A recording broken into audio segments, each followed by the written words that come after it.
Yep, I can hear. All right, so welcome back to Dino with the Devil. We are out on the road on our trip. Got some good things coming for everybody. I do have a caller for tonight's show, Greg. Greg, why don't you go ahead and say hi and tell everybody where you're from? Hello, everybody. My name is Greg Landry. I'm from Port St. Lucie, Florida, a little stinky, small, hole-in-the-wall town in Florida. And I got a little story to tell. Should I start off about what I talked to you guys earlier about? Yeah, go ahead and just start from the beginning, man. All right. So I was about 3 years old. I was just potty trained, so probably 3. We'll go with 3. And I got up, and it was just right before the sun was coming out. And I went to go take a piss, and the cabinet doors under the sink started slamming, like open. And I freaked the fuck out. I was frozen in fear, and then I started screaming because I'm a child, you know what I mean? And my whole family came out. They told me it was a dog, which it wasn't. Later on down the road, you know, they told me it wasn't. So that was one of my first memories as a child, is that. Another thing, we had this old sewing machine. Still, my mom had it, the Singer sewing machine, and there was a picture on it, and it was of this my grandfather's father. My grandpa, his name was Hugh. I never met him. He died way before I was born. But I grabbed the picture, and like half my family was over, all aunts, you name it. I'm Sicilian. I got a big family. You know what I mean? Right. And I what did I say, Mom? You had the picture in your hand, and you were like, "Oh, that's my grandpa. That's my grandpa." You didn't say his name. He said, "He lives in heaven with me before I can see you." Oh, wow. Be here. Yeah, we were freaked out. We were all just freaked. Wait, what? So I think he's got some. He's a sensitive, maybe like a very strong empath. Things like at an early age. Right. Yeah. It all started at an early age, and then so we lived on this street called Lullaby Terrace, which is by a park called Lengate in the whatever. That's the point. We moved across the street from the house we were living in. My grandparents still stayed in that house. It was my grandparents' house, but we ended up moving in across the street because my mom bought it. And I guess when my mom was younger, she used to play with this girl. What was her name? Her name was Kathy, and she was mentally ill, maybe like Asperger's or something, but Down syndrome, whatever it was. She ended up passing away in the house, and I remember. Do you guys remember those little carpet kits? You could make these little carpet. I don't know what the fuck are they called. It was like a little you could like make carpets with. Oh, okay. Like with the yarn? Yeah, with the yarn. Yeah. So I guess that girl liked playing with those. My mom told me. But I liked to do that as a child too. But every time I broke it out, weird shit would happen. And two of the most memorable things, I went in to go and grab it, and right when I got up to my closet, which had no door, everything flew out of the fucking closet at me, which scared the shit out of me. And then another time where I was playing with this, I was making the carpet thing, a cup just flew off my dresser. It was a glass cup full of water, and the cup didn't break, which I thought was odd. It just flew across the room? What was that? It just flew across the room? It fucking flew across the room, dude. I about shit myself. I was probably about 6 years old at the time of that when that happened, and lot of freaky shit happened in that house.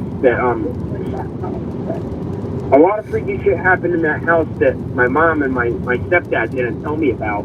They didn't want to scare me. They didn't tell me until somewhat recent, like within the last 10 years. They told me they seen a floating torso.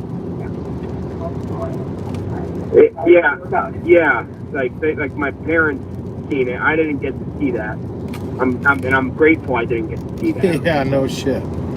You know what I mean? Yeah. But they seen it, like she said, they seen it at different times. And I guess the guy,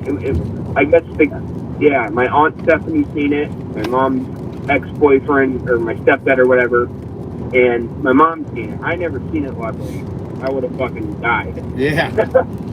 But, other shit would happen too, like pennies, like change or whatever would get put in, shapes. Like if you have like pocket change on the table, it would get put to like a triangle or some kind of shape. Perfect shape. Like a kid. Yeah, like almost like poltergeist activity type shit. You know? Right. And I'll talk about that later. What else? Okay, so then we ended up moving to another house that was somebody committed suicide in it. Oh. Found out he had cancer and didn't want to burn his wife, so he committed suicide in the house, in the garage. Face down. Well, we know this because in the garage was linoleum printed down, like on the linoleum you could see it, the outline of every nook and cranny of this man's body. I don't know how long he was there for, but decomposition of fluid. So he'd been in there for a while. He wasn't there. No, not really. Not that long, but it just was enough to cause a chemical reaction in the garage on the linoleum floor. I don't know what was on the floor in there, but whatever it was, it like put almost like an imprint, like an X-ray kind of thing, but not bones. It was all like outside skin parts, like all of it. You could fucking see it. You could see where his dick was. It was almost like he was naked. Yeah. It was weird. Oh. But this is where it kind of gets fucking crazy here. So this house, we don't have the pictures no more, but my mom got some pretty good evidence. I ended up evidence as a kid, but it was a camcorder, and that's when the radio was. Yeah, so it's okay to have my mom on here with me, right? Oh yeah. Her name is Melissa. I won't say her last name. She don't want. Yeah, let's leave that. But her name's Melissa. So I'll start with this one at this house. I walked down the hallway into my room, and I crossed my parents' room, and my stepdad came in my room, and he's like, where's Paul at? Which is my best friend. And I'm like, what are you talking about? He's like, who do you have over here? I'm like, I don't have anybody over here. What the fuck are you talking about? You know what I mean? And he's like, I seen somebody behind you. Quit fucking lying. I'm like, dude, I swear on everything. I don't have nobody here. So he kind of brushed it off that maybe he was seeing things. Later on, my mom felt something. She felt weird, and she pulled her phone out and started taking pictures. Yeah. I was about right, and I was just messing with my phone, and you know how you can, after you take a picture, you can edit it. Not even edit it, but change like back on the razor phone. You can change the contrast and all that. Right. So I'm laying in my bed, and I'm like, I just wanted to take a picture because I've seen weird stuff. He's seen weird stuff, and now we have cell phones and we can document this, and our cameras are right there. So I was like, I'm going to start taking pictures of things that I see when I see them. And sure as shit, boy, did I get what I didn't want to see. It was really creepy looking, almost, I don't want to say it, but it was almost demonic looking. Above me, between myself and the ceiling fan above my bed, I pointed the camera upwards, and then I didn't see it in the photo, but when I went back later to edit and adjust and see if I found anything in contrast, it was clear as day. How'd that make you feel? The whole thing. It was eyes, horns, a black shadow. Yeah, it was vivid to see, and it was very scary. Also in this house, the closet doors would open up in my room every night. Every night it would happen. And there was one time where I left, and my mom was home alone. You remember that one with the doorknob? It was dirty. Yeah. I do remember. Well, Like a rattle? no, listen, the doorknob. Okay, so you know like how there's a circular doorknob, and then there's the doorknobs that are like the stick. The handle? Yeah. Yeah, the handle.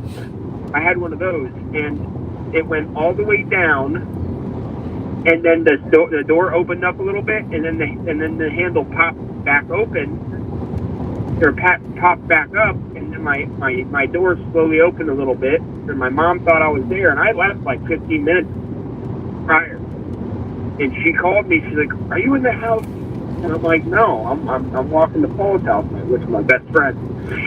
Still is my best friend. I work with him." Nice. But so that was fucking creepy for her. And then this is like me that that I saw what I saw on my camera. I'm like, okay, now I saw something that I definitely got evidence of. And honestly, I would debunk every single thing that I saw or heard. Be like, oh, it was just this or it was just that. Because you don't want to believe this or that in the brain. The brain does not really want to accept and believe the things that you see. So for me to be brushing things off, but for me to not be able to, put something to it and what it is and in actual reality what it is, it was pretty You said it was demonic feeling or looking. I mean, was it a friendly presence? I mean, it was a feeling of dread and doom. Yeah, yes. Dread. But here's another one, and this is towards the end of my mom and my stepdad's relationship. I was 13 in this house, and this is where I started sleeping out on the back porch on the lawn chairs because I was fucking scared, dude. Yeah. You know what I mean? Why would you do that? I didn't want to fucking see this shit. But okay, so my stepdad would usually come home late. You know what I mean? He'd be at the titty bar or whatever he was doing. But I heard footsteps. I heard a door open and footsteps in the kitchen, and I was like, "Hey, Carl, grab me a drink or whatever the fuck." And I'm on the couch, and I thought he didn't hear me, and I was like, "Hey, can you grab me whatever?" And I look back and I don't see him, and I'm like, "What the fuck?" And I go and look. It's fine. I go and look around the kitchen. There's no one there. I'm like, what the hell is going on? So then I walk into my parents' room. My stepdad's been fucking sleeping. He's passed out. I went outside, felt the top of the hood. The hood was cold, so he's been home. Yeah. My mom was sleeping, so then that's when I was like, fuck this. I'm not sleeping in this house no more. And then my stepdad and my mom ended up waking up later on. And I eventually for a little bit it was normal. There wasn't really anything bad, but drug addiction sparked up. And so this is years later. I start getting sleep paralysis, and at this point, I'm on morphine 100, Dilaudid, heroin, whatever, opiate, and I inject it. That was the thing. That's what I did. I don't do it. I'm 2 years sober, but anyways, I had a room that didn't have any windows in it, so it was pitch black and it stayed cold, and I liked it. You know what I mean? Right, yeah. And I woke up, and this wasn't sleep paralysis, because sleep paralysis you can't move. You know what I mean? So Yeah. I woke up, I sat up, and I felt a sense of dread. like I felt very uncomfortable. I felt something was gonna happen. Paranoid, and I'm looking, and I'm looking into the darkness because my room's pitch black. I'm looking, and I swear on my daughter, I see the fucking Grim Reaper coming towards me, pointing his finger at me, and getting closer and closer. And I screamed, and at that point, my mom came in the room, and I was sitting up, and she was like, "What's going on?" And I told her what happened, and she just hugged me. You know what I mean? Right. It was crazy because at that point in my life, you know, I was dabbling with bad shit. You know? Right. I mean, so did any of this stuff come on from stress or like depression or anything like that? Like, have you guys noticed like when you were going through a rough time that you seen it more? I think it was confusing, and maybe in the back of your mind you thought, oh my gosh, I keep doing this, I could die, but you might have actually thought something.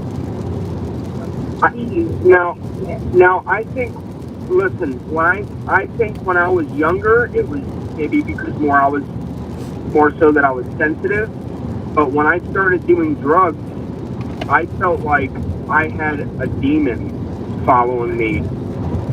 You know what I mean? Like, and in order to kill, so you can kill anything if you starve it. Right. And what you got to do is starve that demon, which was my addiction. Yeah. But I can relate to that for sure. You know what I mean? But I ended up becoming homeless and all that. It was just really rough. But now I got a little baby girl now, and she gets night terrors or whatever. She was having them, and she don't have them anymore. But she was having these night terrors, and I could tell something was bothering her. Like I felt it because I would wake up before she started crying. I would wake up at 3 something, whatever, like 3 o'clock, 3:10, whatever. It would be 3 in the morning. I'd wake up, and then my daughter would start crying. So it was like as if I sensed it. But I'm gonna get to the sleep paralysis shit, which is really weird because sometimes nothing really happens. I just can't move. Right. But there's these other times where I have it where I feel like I'm fucking vibrating, like, and I feel like I'm having. Dude, I thought I was having a stroke one time. My left side of my face was drooping, and it felt like, it was drooping, man. Or at least I thought it was. But there was this loud noise in my ear. It sounded like what styrofoam squeak, very loud. Right. And I've seen tons of stuff whenever I've experienced sleep paralysis, but a couple particular times, I felt like I was being sexually violated. Oh, wow. It was weird, dude. Like it was these fucking weirdest things. Like not in a good way. You know what I mean? Yeah. Like it almost felt like I was like being raped by a demon, you know, and like what you know what I mean? Like I don't know. It just insane. like it wasn't just like an overwhelming feeling. It was just a feeling of vulnerability and like it's taking advantage of you. Yeah, exactly. Like I'm vulnerable, I'm sleeping, I can't move, and something is making my butthole tingle. You know what I mean? Yeah, pucker butt, man. Yeah, I know exactly. Yeah. Or my balls and dick or whatever. Pardon my French, but you know. Hey. I'm not trying. That's I'm not what you trying felt. To be That's Canadian. The point of this show, man, is to let it all go. You know, talk about I'm not it. I'm not trying to be funny or anything, but like this has happened on several occasions. You know what I mean? Like, and I've thought to myself, what could this be? A succubus and an incubus, or what the fuck? You know what I mean? I do. There was this one time where I had sleep paralysis, and I had my daughter. I was sleeping with my daughter. We fell asleep, usually I put her in the crib, so I accidentally fell asleep with her. And I had sleep paralysis, and this black figure popped up over my bed, hovering over my daughter, and I was only able to move my hand. So I made it into the shape of a gun, and I like shot it. You know what I mean? Right. And it disappeared, and I kicked out of my sleep paralysis and I put my daughter in a crib. And like this is all recent. You know what I mean? Right.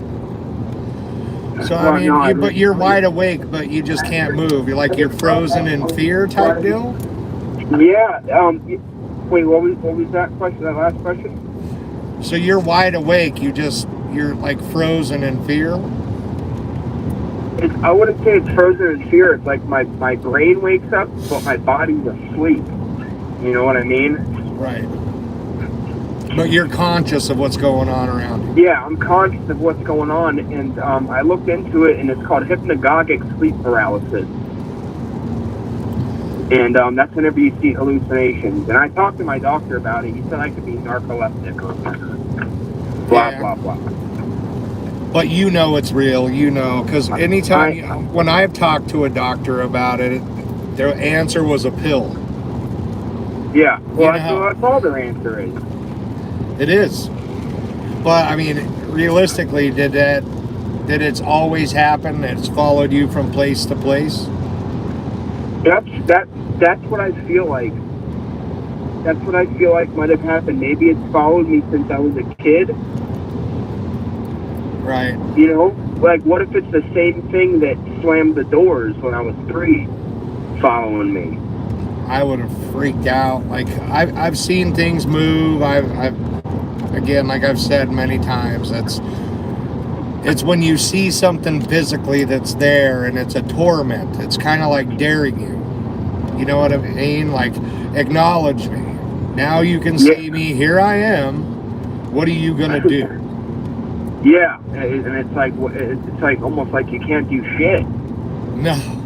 And see, and with my drug addiction, I was really, really into pain pills. I would just eat them or snort them, and I would do a lot of coke.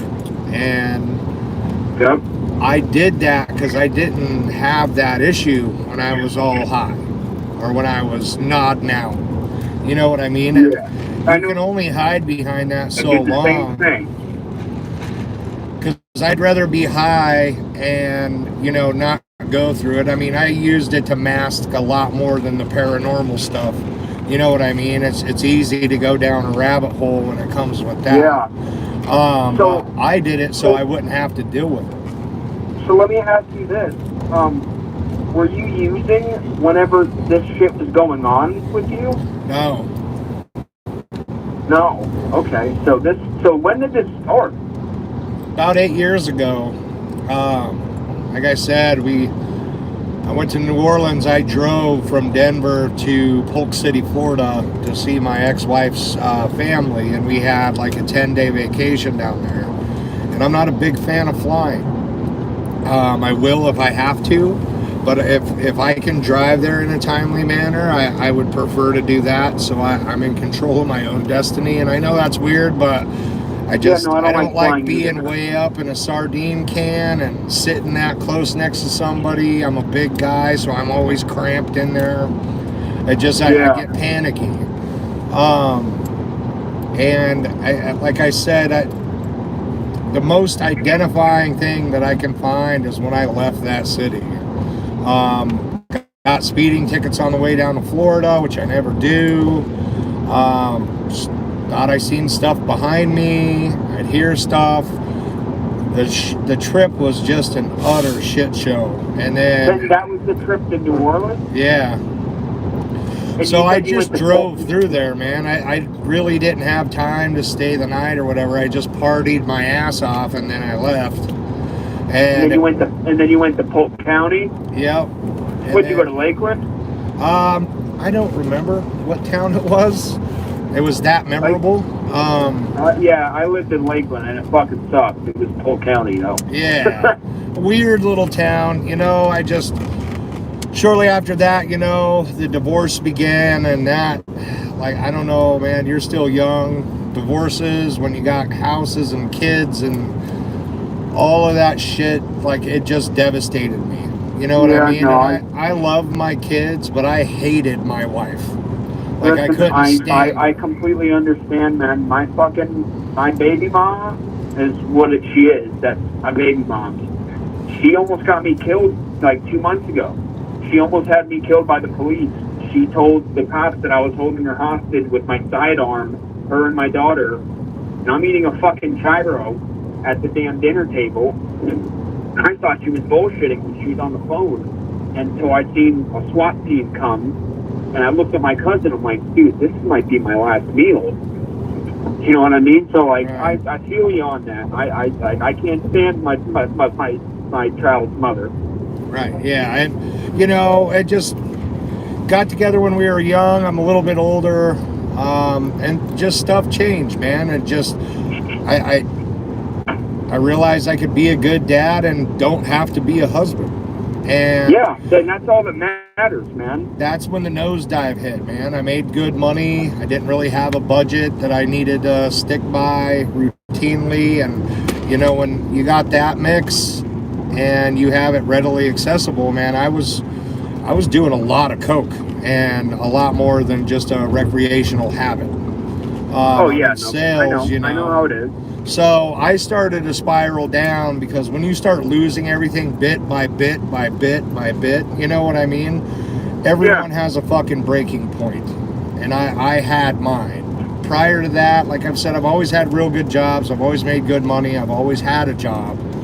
And, you know, it's when people start coming after your character and saying this, that, and the other, when they, you know, live in a glass house themselves and they're machine gunning stones, you know, it just, I shut down, got into some legal problems, got through all of that. And, you know, like at the beginning video, when the door opens, I had seen shit prior to that, but like immediately dismissed it, like your mom was saying. It was like, oh no, that's what that was, or, you know, that was a shadow of somebody outside, or, you know, I'm just seeing shit. So I bit my tongue for a long time and just dismissed it because I had so much other shit going. And, you know, everything gets better when you apply yourself and you're set. So, I mean, when they break you down to ground zero and then you have to build yourself back up brick by brick by fucking brick, you know, it's difficult.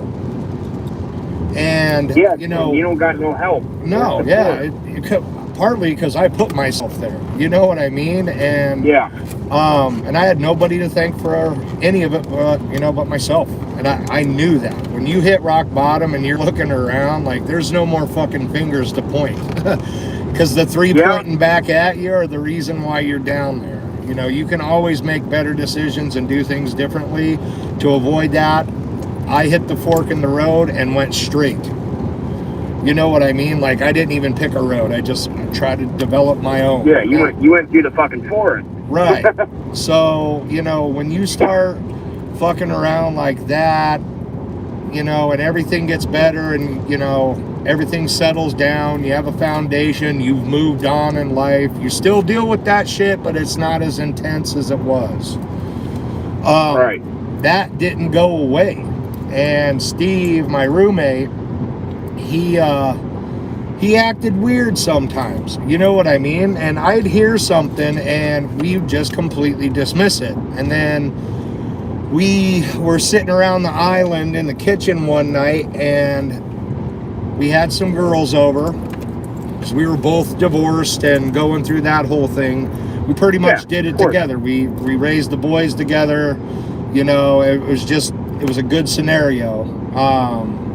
Just having that experience around to help you get through some shit and talk to people about, you know, stuff that they actually know what you're talking about. So we were sitting down there was 2 girls there and the boys were upstairs asleep, and we heard running around and giggling, and immediately when you hear that, it's bedtime, You go up there and it's like, come on guys, settle down. They're young little boys, they're rambunctious.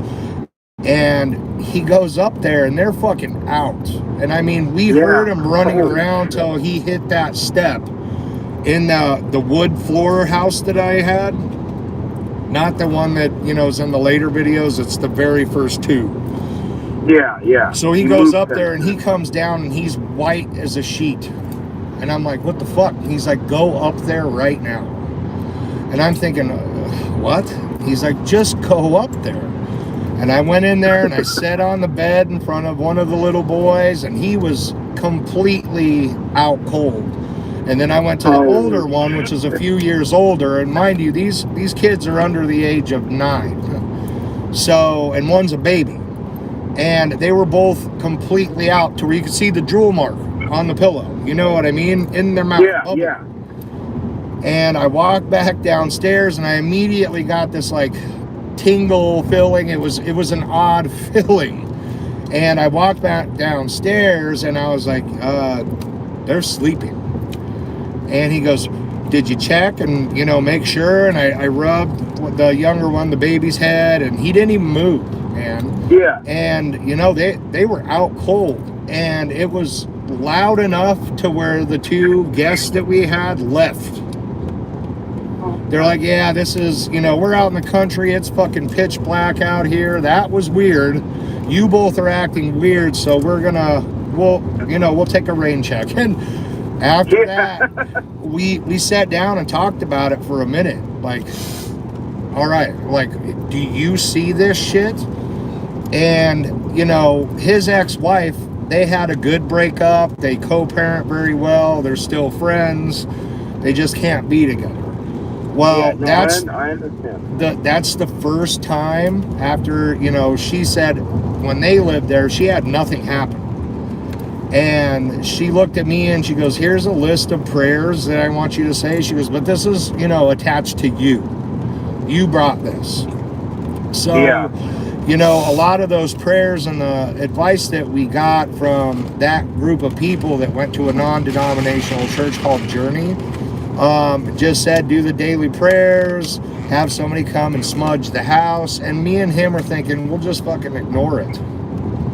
You know what I mean? And we'll just not talk about it. And it just persisted. And when something would happen in front of us, it was a brief scare, and then it was like we went outside and worked on stuff out there. We had a big wrestling barn that, you know, kids would come in with their coaches and get one-on-one training during COVID, like, you know, to keep them at par so they didn't lose any of that time. And I mean, this is a big barn, completely finished, heated, floor that was risen up so it's not falling on concrete, padded. Like, we were serious with it. And, you know, that was our method. And I'll never forget is that we, like I said, we're out in the country so we could have bonfires. There was one night we had gotten some seafood. There were some people. We have a big projector that we pulled down a garage door and played a big movie on, and it was all outside. And I turned around to look, and out of the master bedroom, there's a big flat part of the roof that has like a putting green on it. It was like synthetic grass, but it was like a big standout that looked over, you know, the entire city of Denver, Parker, and all the suburbs, because we were that high above that we could see it all. Well, I saw something move, and, you know, I just kind of brushed it off, and then I saw Steve lock eyes, and then I looked up, and there was somebody walking around in his bedroom, just a dark shadow. So I went through the front, he ran through the fucking back, and there was no one in that house. You were not getting off that property without us seeing you. There's no way.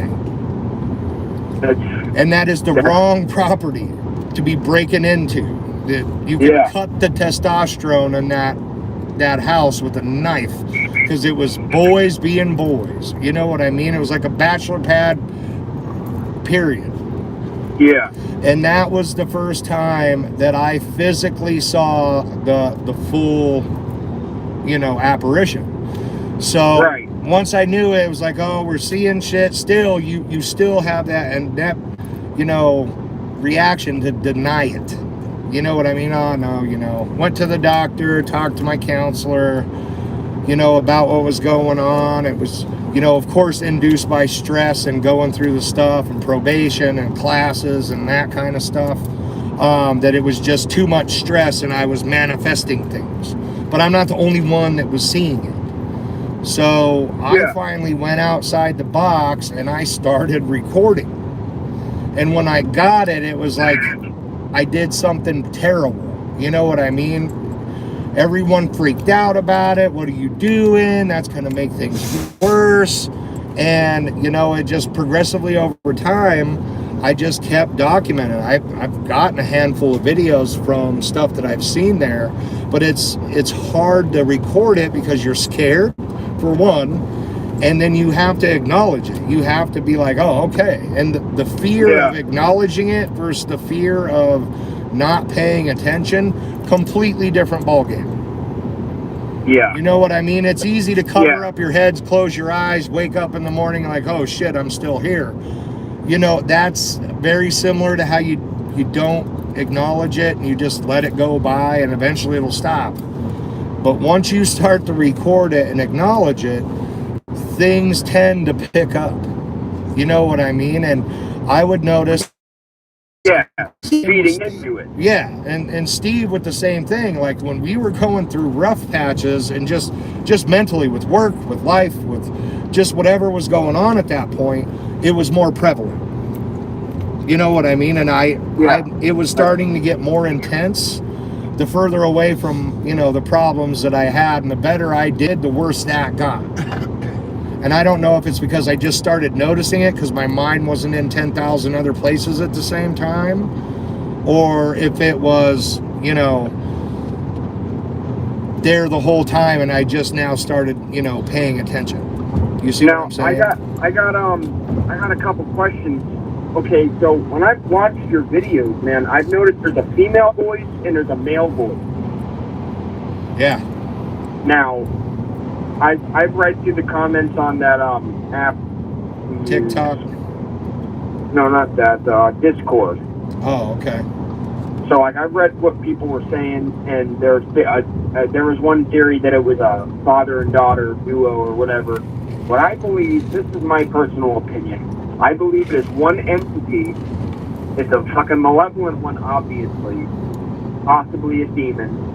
And they can shapeshift. They can shapeshift. Or there's two spirits. The female needs help, and the other one is pretty much got it captive. Right. You know what I mean? The female voice didn't come till I moved. Never heard the female voice before. It was always boots, tall, dark figure, deep voice, muffled. The female voice, clear as day.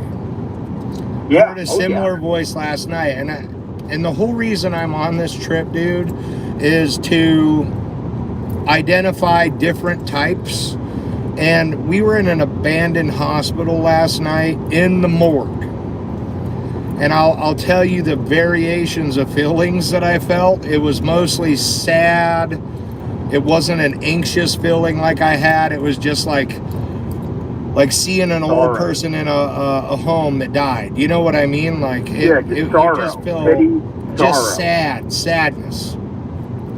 When I deal with what I have at home, it is completely opposite. It's full throttle intensity, like seriously, completely different feeling. We had lights going off last night, coming in and out of the room, and that'll be in a video coming up. Voices, and I wasn't as terrified as I am at home. And I don't know why that is, and there's more stops that I'm going to do to identify that, but we're getting closer to the more evil parts of our trip. And I just, in the hospital sense, it was just like that feeling of just sadness and alone and completely different. And when the lights go off that aren't supposed to, and you got motion detectors coming in and out of the room, going off one at a time, like comes in one door and then goes out another one.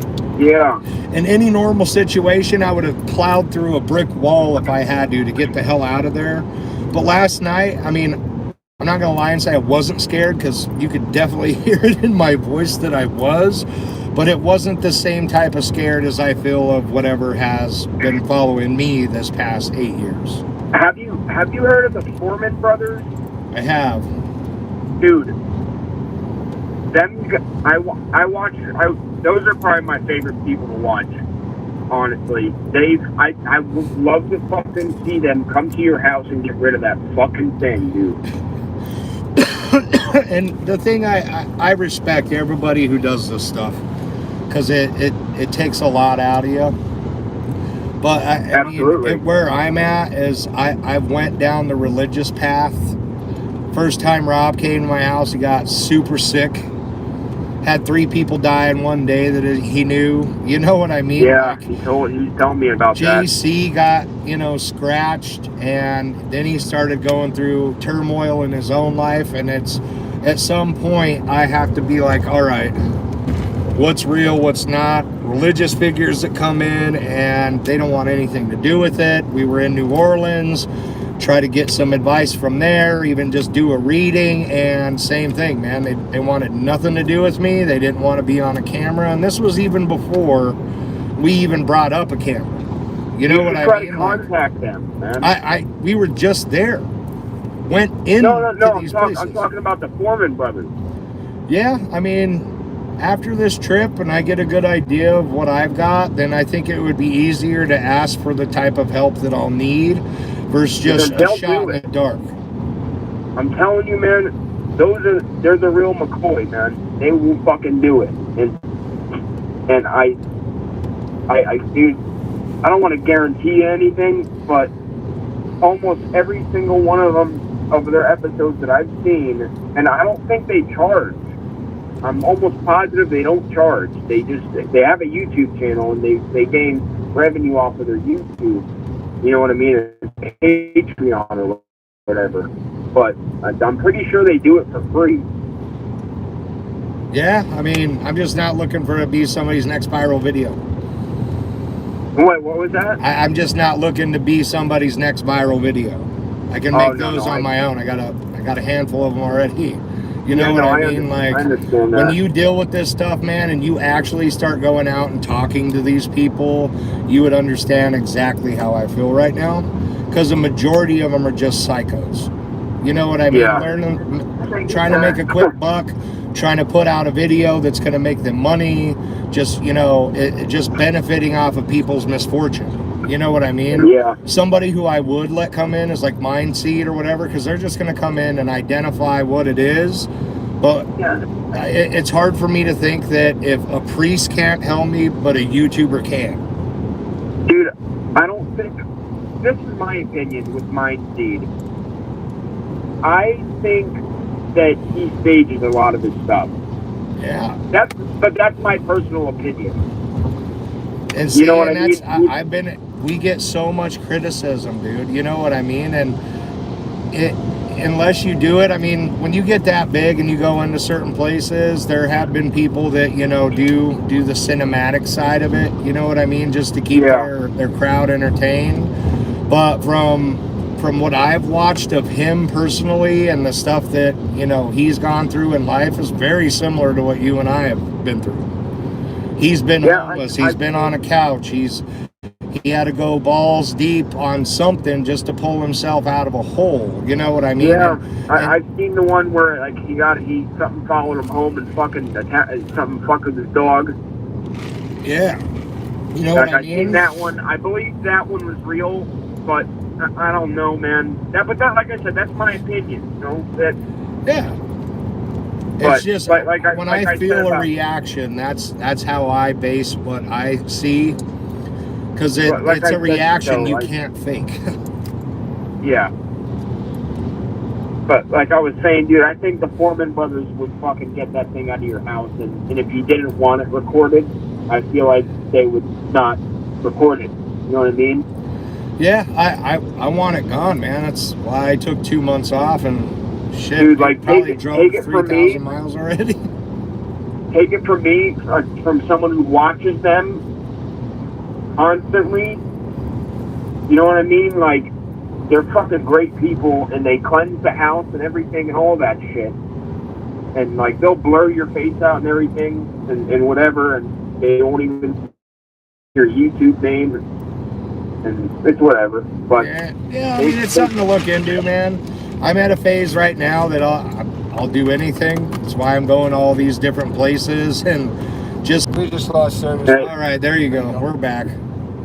Yep, no biggie. So the best advice I've gotten is a compilation of a few different religious figures from very different religions. Is it doesn't work like it does, you see on the movies. Our last guest, they came up and shook him, and you had a guy preaching over him. I heard you say earlier that you weren't that religious. Neither am I. You know what I mean? Do I believe in God? Yeah. I do. But, on my own terms. Exactly. I don't go to church. Need it. If I want to pray, I do it on my own terms. Right, and that's how it should be. Everything should be on your terms because God gave you free will. Exactly. You know what I mean? I don't need somebody telling me that I have to say, this many prayers to be forgiven for my sins. Like, I don't want to be forgiven. I want to pay the piper just like everybody else. You do something, then, it's going to have a reaction. And if you keep getting away with it, right, and then you get it in my head, oh, okay, I can go out and do this. It doesn't matter. I'm just going to say 100 Hail Marys and God will forgive me. Those are the type of people that, I can't fuck around with. Like, I just, you as an ex-addict too know that addicts have a bad tendency of getting off substance and then finding something to replace it with. And usually they find God. Listen, that's me. Well, I'm on maintenance. I take Subutex and Alprazolam. Betalex, you know what I mean? I get prescribed that instead of heroin. So I traded one drug for another. Yeah, but you don't abuse it, do you? No. See, then you got those guys that take it to the extreme, and it's either all in or nothing. Yeah, I take it so I'm not sick, and my Xanax is for my anxiety. I get anxious, you know what I mean? Like to where I feel like I'm having a heart attack, so I need those for that. And then that's about it, man. I work my fucking ass off. I take care of my daughter. I try to make sure my daughter's safe and healthy and happy and comfortable. That's it, man, and that's doing right. That's walking a righteous path. You know what I mean? Taking care of your fucking responsibility as a dad and a productive member of society, I think is more important than giving 10% of my annual wages to a church who tells me the same shit over and over. Exactly. Me growing up, my father wasn't around. He was on drugs for fucking many years. He's 10 years sober now. Like, it's funny. Me, my mom, and my dad all live in one house together. But my mom and my pops ain't together anymore. Like, they haven't been together in 27 years. But my dad was never around for me. And that taught me a fucking very valuable lesson. You know what I mean? Like, that taught me that's not the guy I'm going to be to my child. Right, and I don't think that anybody's life road's supposed to be smooth. If you didn't go through adversity, where the fuck would you be? What was that? There's going to be trials and tribulations always. All the time, and it's how you overcome them that defines us who we are. You know what I mean? But when there's all the trouble that I've been through and everything that you've been through and I've been through and everybody who's been through it makes them the man they are, woman they are. It makes them strong. I've overdosed one time, and this is crazy. So I overdosed one time, and where I was, it wasn't heaven. I can tell you that. Yeah, I was in a very dark place. It was fucking scary. I was confused, and it was the weirdest thing. So it felt like I got punched in the fucking chest, but by the word strength. Yeah. You know what I mean? Yeah. Like it was like, I don't know how to explain it. It was like God said, like God said the word strength, and His word punched me back to life.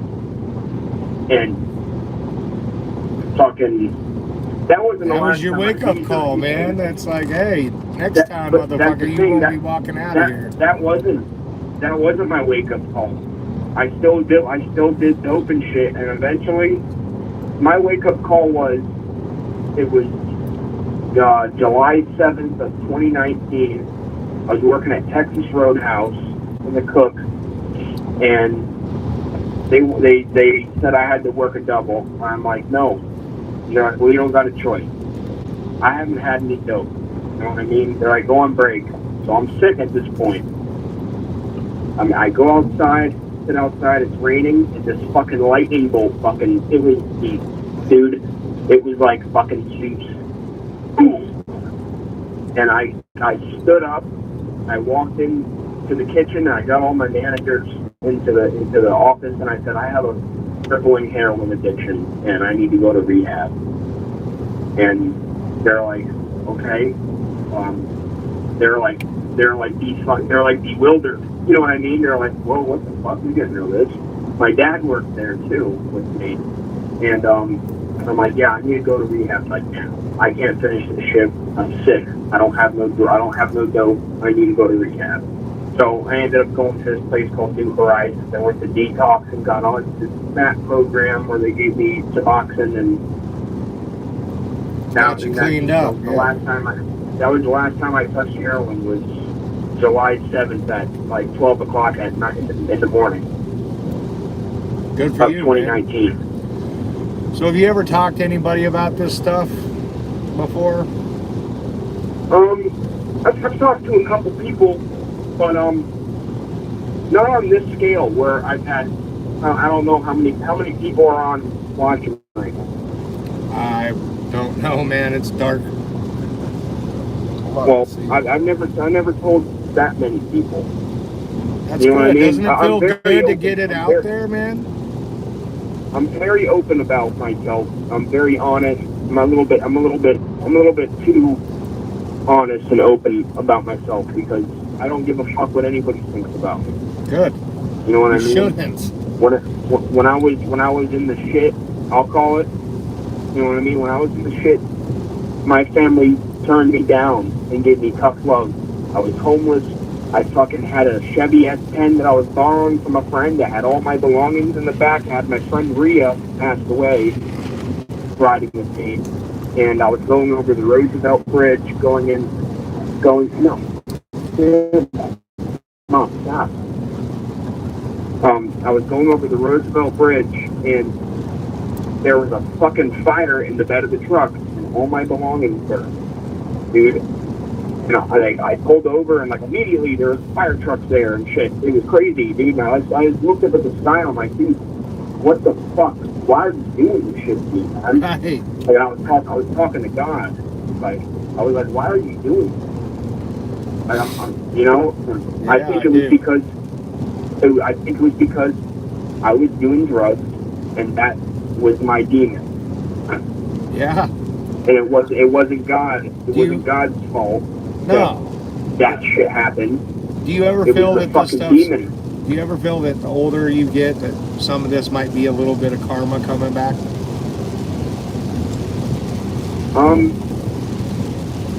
Could be. You know, I've done some things I'm not too proud of. We've all been down that road, yeah, me too. I am not an angel. You know, I've done a lot of things that I'm not proud of, and you know what? There's gonna be more shit that I'm gonna do that I'm not proud of, and that's for all of us, brother. Yeah, but we're trying. Trying. That's all you can do. That's all you can do is try your fucking ass off and try to be the best you can be. And you can look at yourself in the mirror every morning and tell yourself you're 1% better, and in 100 days you'll be 100% better. You know what I mean? Yeah, but you're gonna fuck up from time to time. You gotta expect that. You're never gonna fly the straight path. You're gonna do things from time to time because old habits never die in some people. Yeah, you know what I mean? You're right. Yeah, but it's when you've been down that road, it's always fun to put your foot back on it every once in a while. I've seen, You know what I mean? And that's honestly what I get out of this show is, you know, I can hear other people's stories without, you know, any type of judgment or criticism. And I've never had that position before. You know what I mean? Yeah. You stick with like-minded people and you don't have a fucking problem. It's when you start throwing boomerangs into your life that it always comes back and it's not the way you tossed it. You know what I mean? Like, I've just had bad experiences with that. Like, I stick to my own top, and, you know, if you're not like-minded, it doesn't mean I will be disrespectful to you, but, you know, I'm not going to chill with you. I'm not going to ever go have a beer with you or call you to come to a fucking barbecue. You know what I mean? It's just, why would you put yourself into that position? And talking with everybody that I have so far and commenting on, you know, on video and all that kind of stuff, like, part of the reason I'm doing this is because of advice that I've gotten from viewers and, you know, just people who are generally interested in what they had to do and it's educate myself. And hearing stories like, you know, similar to what you and I have, it does make you feel a little bit better, right? Because you're not alone. Yeah, exactly. You're not alone. That's comforting. There's a lot of people going through the same shit that we go through, bro. Yeah. And if we don't talk about it, it'll never get better. You'll never be able to... Yeah, you know what? It's a lot more than you think, too. Oh, yeah. I don't doubt that at all. You know what I mean? Like, just like how your mom said it, it's just like, yeah, we're just going to leave it alone. And they didn't talk to you about it because why would you? You know what I mean? Like, as a dad, would you look at your daughter and be like, there really is a boogeyman in your closet. I see him too. No, you would never do that if you have a brain. You know what I mean? When you're old enough to take that type of heat, that's when mom popped it on you. And she did, and you're a lot more mature to handle it. Like, why didn't you tell me? I didn't tell you because I was protecting you, and I'm a good mom. Yeah, man, because if I fucking would have seen that floating torso, bro, I would have fucking turned inside out. Right, and imagine if she told you that when you were a young kid, and you like everything would have been a floating torso at that point, you know? It would have made that pillow, worse. The goddamn the bed sheet, everything. Right. I've soiled myself, you know, going through some of this. Like, it catches you off guard, and it's scary as shit. But if we had more people out there that would talk about it and then pull out their phone if they have that thought in their head and record it, people need a platform for everything, man. You know what I mean? Like, yeah, I know exactly. Having that type of outlet and just people that you can talk to that have been through that similar stuff, you know, it's comforting to me. Yes, it is. It's kind of like going to a class. You know what I mean? You don't have to be there, but you get benefit out of it. It's almost like going to fucking NA. Yes. And then you get there and you listen to these people up there and you're like, fuck, I thought I had a bad. Thank God. You know what I mean? Like, I can handle my shit. They should make a group called GA. Fucking Ghosts Anonymous. Ghost Anonymous. Paranormal Anonymous. We're on it right now, brother.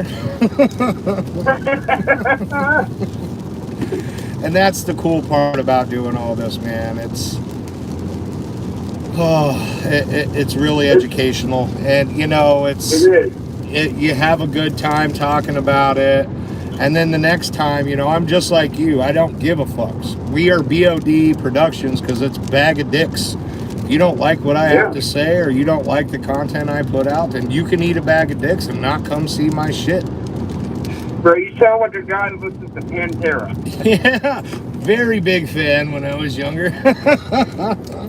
Dude, I'm wearing the Volker Display of Power fucking shirt right now. Yes. And you go through the same stuff as I did, and honestly, man, if you have a chance to try to figure something out, you got our contact information. Hit me up. If you do something that works and it helps you, or your mom comes up with something that helps her, hit us up. Let me know. Because like I said, I'll take any type of advice now.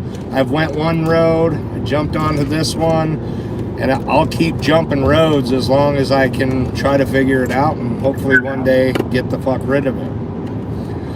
Yeah. Because I'm almost at the point now, man. I almost, I'm just scared that if I do get rid of it, how different would that be? How would that affect me? Will I miss it? You know what I mean? Getting out of my house. You know, that's fucking crazy that you say that, because oh my god, man, I was watching the Foreman brothers, man. They were talking about people. There was this one lady that they got rid of the fucking thing for her in their house in Ohio. It was like one of the worst areas in Ohio. I forgot the name of the street, but anyway, they got rid of it, and then she kept like communicating it with it, and like got addicted to like fucking communicating with it, and it came back. So they had to come back and cleanse her fucking house. Her husband's like, dude, I don't want to stop fucking with this thing. It's addicting, man. And she misses it. And that's what it is, you know? And I'm scared that I'm going through that. Like getting out of the house and just getting away and clear my mind on it, it's helped. But at the same time, periodically, I'll get this like overwhelming feeling like, oh fuck, what am I doing? I took 2 months off of work to come out and do this fucking crazy shit. I do look like a psycho now. Like, you know what I mean? Like, I gotta get the fuck home. And I get that randomly all the time. Like, after I get off work sometimes, like, I rush home just to, you know, get that adrenaline almost. You know what I mean? It's like a rush that you got used to. 8 years of my life I've been going through this, and it's like a bad relationship. You need to get rid of it, but it's hard to. Dude, you got a fucking demon in your house. You need that thing fucking gone, brother. I know. I'm telling you, that thing is fucking malevolent, it's evil, and it ain't there to fucking please you. No, I know that. It's there to torment me, man. You know? Misery loves company. I've heard that a lot. Yeah, you're getting to the point where you're starting to dig it. Yeah, that's why I need to figure out what it is. And, you know, if I don't know how to ask for the right help, I'll never get it. You know what I mean? And if I can pinpoint it and say, hey, this is the type of shit that I have to deal with on this side, this is what I do, and this happens, if I can identify that, I can completely leave it alone and not provoke it in any way. But if I just keep running with my tail in between my legs, it's not going to get any better. Well, to me, it sounds like you're chasing your tail. Yeah. It's a very good You know way. what I mean? Yeah. I have been for a minute, man. It's a vicious cycle. It is.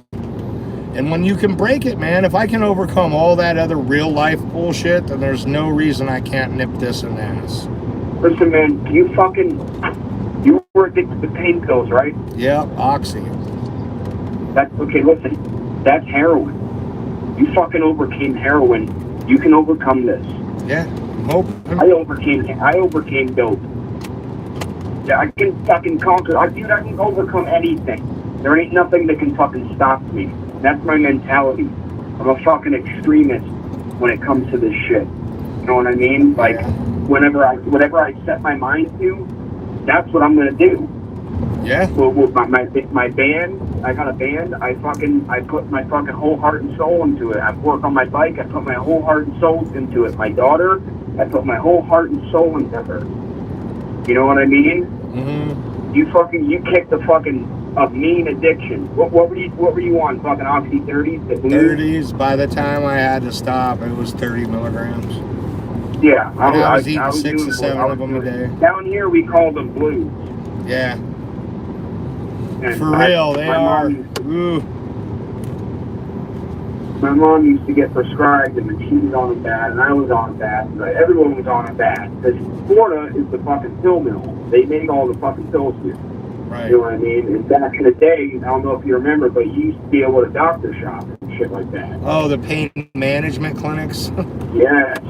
But, yeah, I got 120 of them prescribed to me a month. I blew my knee out in college football, and it was bad. And for 7-8 years, you conquered that. Yeah, it was easy after the initial month. You fucking conquered that. That was a demon, bro. You starved it, and it died. Starve this motherfucker, bro. Yeah. That's what I'm trying to figure out, man. Like I've said, I went down so many different roads with this, and something's gonna work. It's got to. Yeah, man. There's many different ways to get that thing out of your fucking house, but I've seen you try sage and fucking holy water and Palo Santo. all Prayers. types of shit, dude. Yeah. Priests from You pretty need much. you need your house cleansed. Is what it is. You need someone who knows what they're doing to do If it. I could get somebody inside of it for long enough, then hell yeah, I would be all over that. You Contact, like I said, man, contact the Foreman brothers, bro. I'm telling you, I give you my word. They will get that fucking thing out of your house. And, Wow. and if they don't, you can call me back and fucking call me a bullshitter. I would never do that, my dude. You're good. But I appreciate you tonight, man. It was good chatting with you for sure. I needed Absolutely, man. But yeah, I'll have Rob get in touch. We'll send you a little bit of a clip of what we had going on last night. You'll get a kick out of that. For everybody watching, the new content will be coming out very soon. We still have a bunch of stops to do. We're almost to North Carolina now. Where we'll be camping in the Devil Tromping Ground. Or stomping grounds. It's like a circle. You guys need to make. We go do the Devil's Tree. Yes, I want to do a whole couple weeks in Florida. There's a lot of cool shit down there. Oh yeah, bro. They have the ghost fucking tour that goes all around Florida, bro. Dude, Right. I wanted to do that too. Yeah, I think that would be real fun. They got the Boston House down here, and then there's this other, the House of Refuge in Jensen Beach, which is haunted as fuck. The Devil's Tree, obviously, which is fucking under a mile from my house. So I heard you caught something at the Devil's Tree? Yeah, dude, I sent it. I sent it to Rob. Yeah. She had it. There's a video. I posted it in the group. Cool. I'll resend it to you when we get off the phone. The video and the picture. What's that? That's what I described. So what happened, man? Give me an insight on it before I watch the video. The Devil's Tree? Yeah. Okay, so years ago, my friends went up there, and in the video, my friend Paul is talking about how he reached into these bricks for the foundation, and he pulled out blonde hair, or he pulled blonde hair out of the tree. And right when he fucking says blonde hair, the camera pans, and you get a glimpse of this of this woman in a cloak with blonde hair. And at first, I thought she was walking towards me because I didn't see her in real time. This was a week later after we recorded. You know what I mean? They sent me the video, and it fucking gave me the goosebumps immediately. And I just came to the realization that it wasn't facing towards me; it was like leading me to where the foundation of the house was. Because what happened at the Devil's Tree was back in the 70s, there was a sheriff that he was a serial killer. But what happened? One of the big main things was he killed like 13 women. I could be wrong, give or take, like 10, 13 women or whatever. But he killed, raped, and hung these 2 women. Then he took them down and buried them, and then dug them up days later and still, fornicated with them. Oh my God. And you can look it up on Google. Yeah, I'll have to.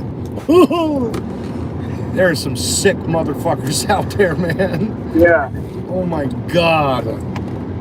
I think he got killed in prison or got the death penalty, one of the two. But he was a fucking sheriff. Wow.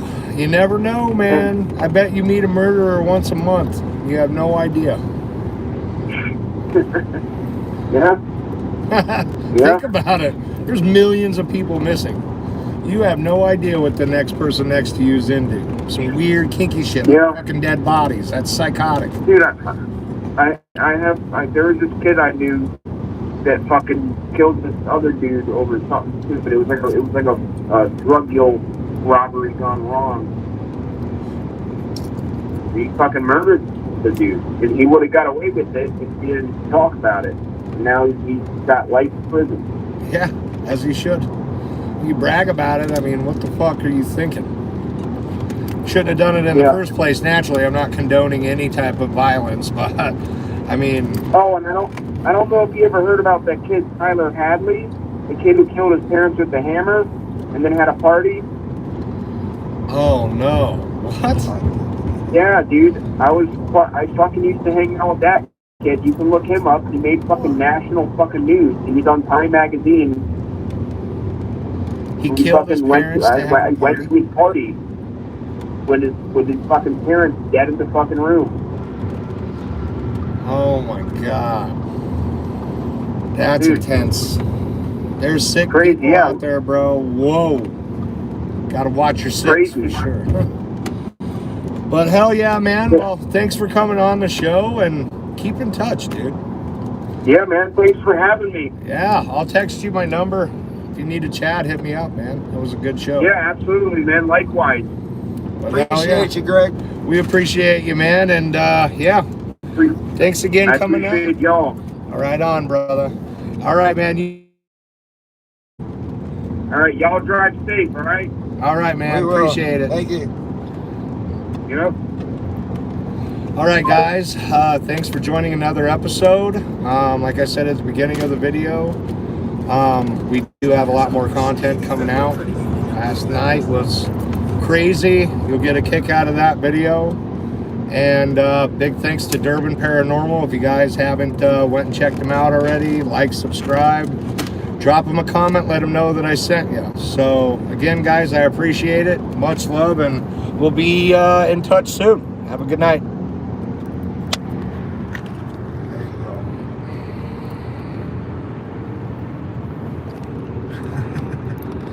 I won't turn off.